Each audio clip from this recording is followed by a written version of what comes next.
bookworms, welcome back to my channel and to another review. Today I will be talking about In a Dark Dark Wood by Ruth Ware, and I picked this book up because I got tons of recommendations, not about this book but about the author, because people compare her to a modern day Agatha Christie. And I decided to completely ignore this comparison just because I didn't want to be disappointed from an overhyped book. All I wanted was a good thriller, so I picked up an audiobook copy of In a Dark Dark Wood. So our protagonist is Nora, or Leonora, or Lee, or Leo. She goes by Nora, and she lives her normal adult life. She's an author when suddenly, out of the blue, she receives an invitation to a bachelorette party, or a hen party, as it's called in England, from her high school's best friend with whom she kind of lost contact about a decade ago, and she only decides to go eventually because she finds out that another mutual friend is going. You know those deals? I'm only going to go if you go. Anyway, this hen party is in this small cabin in the middle of nowhere, and what starts as just a really bad time at a really bad hen party takes a very wrong turn when something bad happens and everyone's a suspect. Now, from what I just said, you might see the Agatha Christie connection. We have a bunch of people, they're stuck in a secluded place, there is a crime, everyone's a suspect. But even though all I just said, it's technically true, this is not really how this book is structured. By the way, my cat decided that now is the right time to ask me for attention, so if you hear her purring or walking or playing with stuff, then yeah, I have a cat. In most of these whodunits and murder mysteries, usually we have a crime and then we establish a detective character and we follow him or her as they attempt to solve the mystery. However, this is not this book. For the most part, for most of the book, there isn't even a mystery, just a really awkward, awful hen party. So much so, this book is almost eligible to be called a horror book. Thank God where I'm from they don't do bachelorette parties like that. But we do get small flash forwards to Nora in a hospital, so we know that something bad has happened.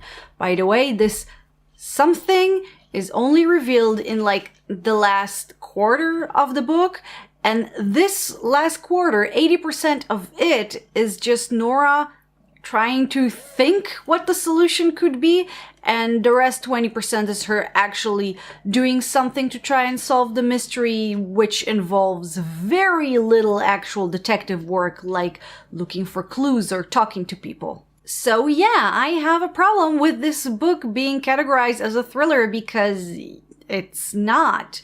But okay, that's not necessarily bad. There are other genres out there, some of them actually good. But first, it bothered me because it was categorized as something that it isn't. And secondly, it's not like as a drama or a general thriller this book is an amazing piece of art. Right from the start, this book gave me contemporary female protagonist thriller vibes. Something about the first-person narration and the fact that the protagonist is a loner really reminded me of The Woman in the Window, and it would have probably reminded me also of The Girl on the Train if I would have bothered remembering anything from The Girl on the Train. In short, it really reminded me one of those thrillers, things that Karen Slaughter writes, things that Gillian Flynn writes, etc. And this is not a good start because we've already read those. I don't get it. Is the non-social single woman the new I'm not like other girls? What am I missing here?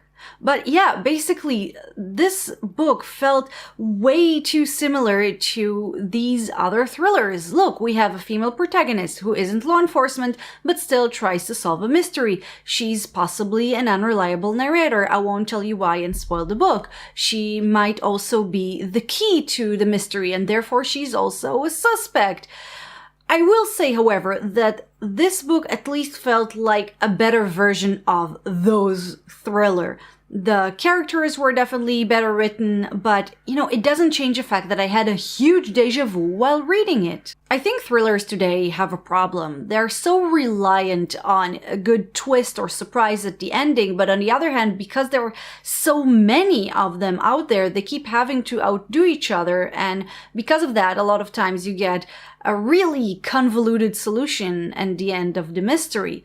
When I finish In the Dark, Dark Woods and I realize what it was all about, you know, the real solution, why it was done, etc., I couldn't help but thinking, wow, someone really made a mountain of a molehill. All of this because of that. If Ruth Ware really is the new modern Agatha Christie, I expect better endings. You don't have to do anything convoluted. You don't have to reinvent the wheel. It's simple. Write a good, engaging story with lots of character introductions and plenty of red herrings. And then, unless you completely screw things up with tons of plot holes, you will realize that you don't have to have a crazy twist in order to make the book good. So, I know it sounded like I hated the book, but I really didn't. It wasn't amazing, and it definitely felt way too familiar and therefore also predictable, but it has a lot of potential. I didn't hate all the characters, even though some of the things that Nora does are, how shall I put it, stupid. I couldn't spot any major plot holes, and the writing was very good. And I can also tell you this, I listened to it as an audiobook, and every moment I wasn't listening to it, I wanted to continue to listen to it. I usually listen to audiobooks while I'm doing chores, and I actually went around the house looking for stuff to clean so I'll have an excuse to listen to In a Dark, Dark Wood. And that says something. At least I think it does. So that was my review of In a Dark, Dark Wood by Ruth Ware. It definitely felt like a better version of a very cliché thriller that I've read like a million times before. But, you know, it wasn't bad. It wasn't awful. For me, I hope this was only the opening and I already bought another book by her. I hope it would be better. So guys, that's it for my review. Thank you very much for watching. I really hope you enjoyed this video. If you did, please don't forget to click the like button to show your support. This is the second time I'm filming this video. If you follow me on Instagram, you know why. This is very frustrating, and your likes and comments help cheer me up and to know that at least I am doing this for a reason. Also, don't forget to subscribe to my channel if you dare, and comment down below if you have a good recommendation for one of those thrillers with a female protagonist, etc.